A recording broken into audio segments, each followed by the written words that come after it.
Tapi teman-temannya pada heran, "Hah, kamu mau jadi guru?" Akhirnya anak ini pun jadi ragu-ragu. Guru seringkali dikaitkan dengan profesi yang tidak menjanjikan. Sahabat pembelajar, profesi guru semakin tidak diminati generasi muda karena berbagai faktor, seperti beban kerja yang berat, kurangnya perhatian, serta tidak diimbangi dengan tingkat kesejahteraan dan perlindungan yang setimpal kepada profesi ini. Apakah benar profesi guru tidak menjanjikan atau masa depannya suram? Mari kita simak penjelasan dari Ina Liem, pendiri jurusanku.com. Namun sebelumnya, bagi sahabat pembelajar yang belum subscribe, silahkan subscribe, like, komen, dan share channel ini untuk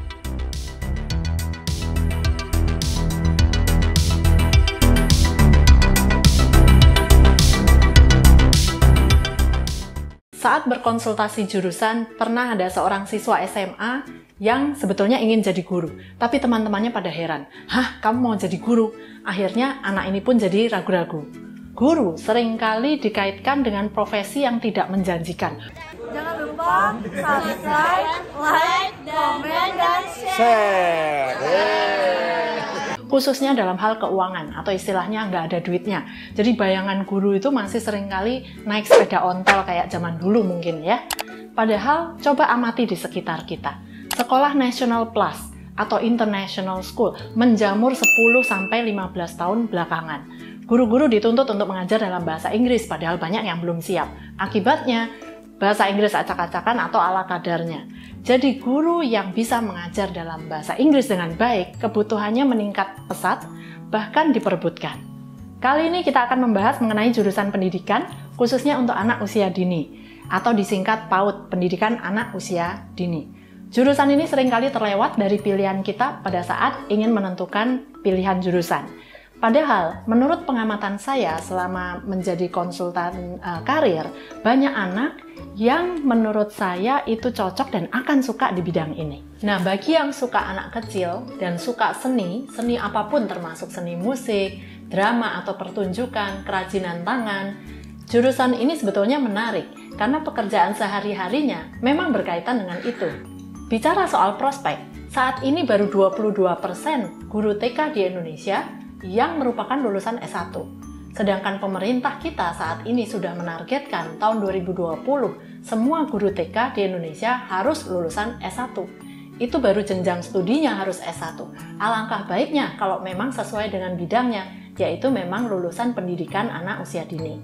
Selain itu, Child Care Center atau tempat penitipan anak itu akan menjadi tren masa depan dibandingkan menggunakan jasa babysitter. Kita tahu makin lama makin sulit untuk mencari babysitter ya, apalagi ditambah dengan cerita-cerita mengerikan seperti bayi diberi obat tidur dan sebagainya. Di luar negeri, kebanyakan kedua orang tuanya bekerja, sehingga seringkali memang bayi sudah dititipkan di Child Care Center sejak awal. Di sana Child Care Center itu termasuk playgroup dan TK. Jadi tidak ada, jarang sekali ditemui bahwa ada anak yang menangis di hari pertama sekolah karena harus berpisah dari orang tuanya, karena mereka sudah terbiasa dititipkan sejak bayi. Di luar negeri, Child Care Center itu selalu dipegang oleh orang-orang yang memiliki sertifikasi atau sertifikat di bidang Early Childhood Education atau pendidikan anak usia dini tadi. Jadi orang tua lebih tenang, karena kalau ada perkembangan anak yang tidak sesuai dengan usia wajarnya, orang tua bisa diberitahu. Babysitter seringkali tidak mengerti soal ini. Tren ini saya rasa akan makin booming di Indonesia dengan makin banyaknya kedua orang tua yang harus bekerja. Jadi secara bisnis, membuka Child Care Center yang termasuk playgroup dan TK, saya rasa layak untuk dilirik secara prospek. Apabila terbukti bagus, bahkan bisa dilanjutkan untuk membuka jenjang berikutnya, SD dan seterusnya. Sayangnya, hingga saat ini berdasarkan data di BANPT atau Badan Akreditasi Nasional Pendidikan Tinggi, hanya ada 2 universitas di Indonesia yang memiliki akreditasi A untuk jenjang S1 untuk program studi pendidikan anak usia dini.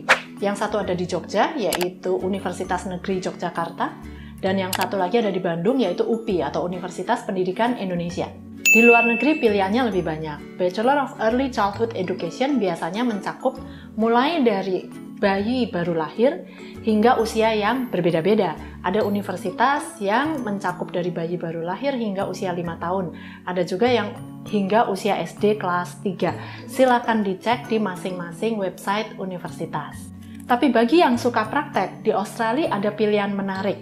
Contohnya ada di Victoria University yang terletak di kota Melbourne. Karena di Victoria University mereka juga punya program politeknik atau program siap kerja di mana kita bisa mendapatkan diploma. Jadi dalam kurun waktu 1,5 tahun kita bisa langsung praktek berhubungan dengan anak-anak di child care center di sana. Jadi setelah lulus dari diploma, kita mendapatkan sertifikat sehingga kita bisa bekerja part-time sambil melanjutkan pendidikan ke jenjang S1.